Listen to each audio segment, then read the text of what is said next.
السلام علیکم. وعلیکم السلام. څه نوم دی جی؟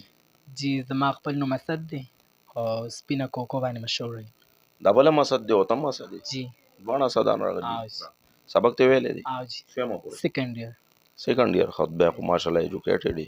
قرآن شریف ته ویلی دی؟ او جی ماشاءالله بیا خو ښه قابل دی. بس دې پیټ ته داسې رالم د معاشرې د خلکو نه رالم که نه چې لارو کوڅو کې کالج ته بتلم، مطلب مدرسې ته بتلم، یو به مې واز کولو، ته داسې ته هغسې، بل به مې واز کولو، چا به څه ویل چا به څه ویل، 100 قسمه خبرو به خلکو کولې، چا به ویل باجي، چا به ویل انټي، چا به څه ویل چا به څه ویل. نو هغه خلکو د لاسه مونږ رالو دې پیټ ته.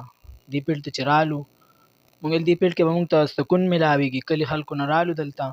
نو الن کې مونږ چې دلته رالو دا خلک هم مونږ ارام کې نه پرېږدي، کلي خلک معاشرې خلک چې کوم دي هغې نه مونږ دلته راوتښتېدلو. مونږ ته سیفټي میلاوه شي، ولې زمونږ دلته ډېر خواجه سرا دي که نه. زه راغلمه بل راشي بل راشي داسې ټول راشي، کور کې پلار شي رور شي ترونه شي تره زامن شي، هغې هم مونږ ته سپورټ نه ورکوي. څوک وال کوي څوک څه کوي، ته یې جړای ته دای ته هغې ته کې جړاګانو خویونه دي، کریم مږي ګیره برېت وخي دا کې هغه کې. نو هغه خلکو د لاسه مونږ دې پیټ ته روځو. څومره ټایم دی وشو چې دې فیلډ ته راوتې؟ جی زما 3 کالو شو. نو 3 کاله کې لکه ته 3 کاله خو تا دلته تېر کړه، جی 3 کالو نه مخکې چې ستا کم کور کې روټین و نو هغه وخت ښه و که دا وخت ښه دی؟ جی ما ته خو بس دا وخت هم ښه ښکاري هغه هم ښه ښکارېدو، ځکه چې هغه وخت پسې زه ځکه بد نه شم ویلی چې هغه ټایم زه ومه نو ما به خپل سبق ویلو، تعلیم به مې کولو، کالج ته به تلم، کالج نه بعد به زه مدرسې ته تلمه، او بیا هم د کلي خلکو د لاسه ما ټایم نه شو تېرولی، زه مجبوره شوم ځکه دلته رالم. زه به اوس ویم چې هغه ټایم زما ډېر خوښ نه و، ځکه چې زه به بار ګرځېدم نو خلکو به ګزارې کولې، یو څه بل څه، چا به څه ویل، چا لارو کوڅو کې به اوازونه کول. نو دلته رالم، دلته چې رالو مونږ ښځو نه هم سخت ژوند تېروو، کمرو کې ناست دي او خلک اوازونه کوي بار نه شو تللی، پټ مخ ځو پټ مخ راځو، دنیا لانجې دي، څوک څه وایي څوک څه وایي. نو زمونږ دواړه ژوندونه نه دي خوښ، ځکه چې سیفټي مونږ ته نشته دی. اوس موجوده ټایم کې وخت څنګه تېرېږي؟ بس وخت دغه تېرېږي چې پابندي ژوند دی تېرو، سیفټي مونږ ته نشته. سیفټي نشته. جی بالکل. نو ته چې دلته راغلی 3 کاله دې وشو، ستا والدین ته رور خور ته مور پلار ته د دې خبرې پته ده چې دی هلته دی؟ نو پهله خو زه کور کې وم، زه به داسې ګرځېدم را ګرځېدم، کالج ته به تلم، خلکو ویل انټي باجي دا هغه، نو کور کې زه مجبوره شوم، زه راوتښتېدم، زما کور والا ته پته ده چې دی ګډېږي، خو کور کې ما نه اکسپټ کوي، زه کور ته نه ځم. زما 3 کالو شو، ما به کالونه کول، پهله زه بل ځای وم، دلته رالم پېښور کې زما اوس 2 کالو شو، 1 کال ما بهر تېر کړی، بل ځای کې وم زه، کور نه چې تازه وتښتېدم، کور والا نه پرېښودم، نه به راځې وی ته یې جړای. 2-3 پیرې بوتلم په زوره، زه بیا راوتښتېدم، الان کې زه کلي خلکو نه تنګ وم ځکه راوتښتېدم، خو بیا اوس کور والا ما ځکه نه اکسپټ کوي، وایي ته ځان دې بیخي شرمولی، ځان دې اجرا کړی دی، تا ویښتان پرېښي، دا دې کړي هغه دې کړي، مخ دې د ښځو په شان جوړ کړی دی. نو کور والا خلک شي خپل خپلوان شي چمګاونډ شي، مور پلار وایي تا مونږ سترګو لګولو ته پرېنښودو، عزت ته دې پرېنښودلو، نو هغوی ما نه اکسپټ کوي، زه کور ته نه ځم. ته دا غواړې چې زه کور ته لاړ شم؟ جی غواړم، خو د اجرا سړی بیا کور ته هغسې زړه نه کېږي، ځکه چې هغه دې پیټ کې ګنده شوی، او ګنده انسان بیا چېرته صفا ځای ته تللی شي.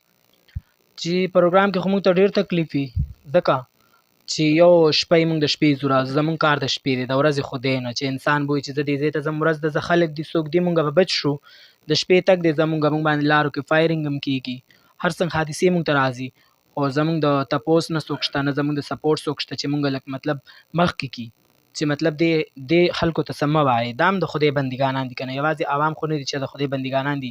مطلب که چېرته د یو عام سړي زوی لور څه چل وشي نو هر سړی تپوس کوي، لارې هم بندېږي، عدالتونو ته پې ځي، هر ځای ته پې ځي، مخکې پې ځي، او که د اجرا سړي سره څه وشي نو نه څوک تپوس کولی شي، ړومبني هغه 3 ورځې بس هر څه کېږي، وروسته نه څوک تپوس کوي، نه ښه کوي نه بد کوي. لار کې موږ سره دنیا مسلې راځي، موږ خلک ووهي کوزم کي، ویښتان رانه ووهي، او مطلب نور هر څه ریپ داسې یو څه بل څه وغیره، پیسېګانې رانه واخلي، موبایل یې واخلي، والټ ټسول وشي، هر څه راسره کېږي. بس حکومت نه خو زما نه مخکې هم ډېرې اجراګانو دا مطالبې کړې دي چې موږ ته د سپورټ میلاو شي، نو که زه ووایم چې ما ته د سپورټ میلاو شي نو زموږ په خوله خو سپورټ نه میلاویږي، حکومت موږ له بیخي سپورټ نه راکوي. نو خدای پاک وایي هغه څه وغواړه چې زه یې تاله درکړمه، نو چې زه وغواړم په خوله خورم بې په څه، که زه د حکومت نه مطالبه وکړمه حکومت ماله نه راکوي، مونږ اجراګان مړه شي هر څه ورسره وشي موږ اوس روډونه بند کو، مطلب د هر څه مخې ته کینو، روډونه بند کو، لارې بندې کو، ورځ بند کو، 2 بند کو، 3 بند کو، په 4مه 5مه ورځ واپس هغه خلک راځي موږ سره کینی پاسي په زور زبردستۍ پیسېګانې غواړي، یو څه کوي بل څه کوي، موږ نشو کولی. بیا هم ولې زموږ زندګي ده، زموږ فیلډ دی، بل خوا موږ تللی نشو، کور کې موږ نه ایکسپټ کوي، او دلته چې د دې خلکو نه وړي څه به کوي، او دا خلک وایي چې زموږ به وړي، نو چې د دې وی نسي نه ګډېدو تللی شي، نه په خپل ځای ژوند تېرولی شي، ځکه نه موږ ته څه سیکیورټي شته چې موږ ته کینی.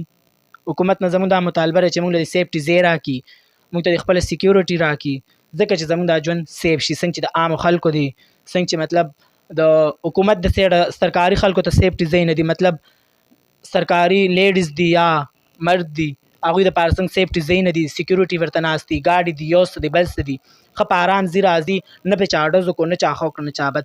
اجرا سړی چې د شپې خپلې هرې مزدورۍ له ځي، هر سړی پې ډزم کوي، هر څه کوي، روزي پیسېګانې مخلي، او اجرا سړي دپاره نشته دی. نو زه د حکومت نه دا مطالبه کومه چې سیفټي دې هم راکړي، موږ ته که سیکیورټي دې هم راکړي، پیسېګانې دې موږ له حکومت نه راکړي، ځکه موږ ګټلی شو ځان له ګټلو والی 10 ګټو 20 ګټو، حکومت نه پیسو مطالبه یو اجرا هم نه کوي، چې څومره خواجه سرا دي په KPK کې دي آل دغه کې دي، او نه کوي دې څوک هم، ځکه صرف اجراګان صرف سیفټي غواړي، موږ ته دې سیفټي راکړي حکومت. دې صحیح وایي صحیح وایي. ته څه وایې؟ بس موږ به څه وایو، موږ دغه غریبانان خلک یو، صحیح خبره.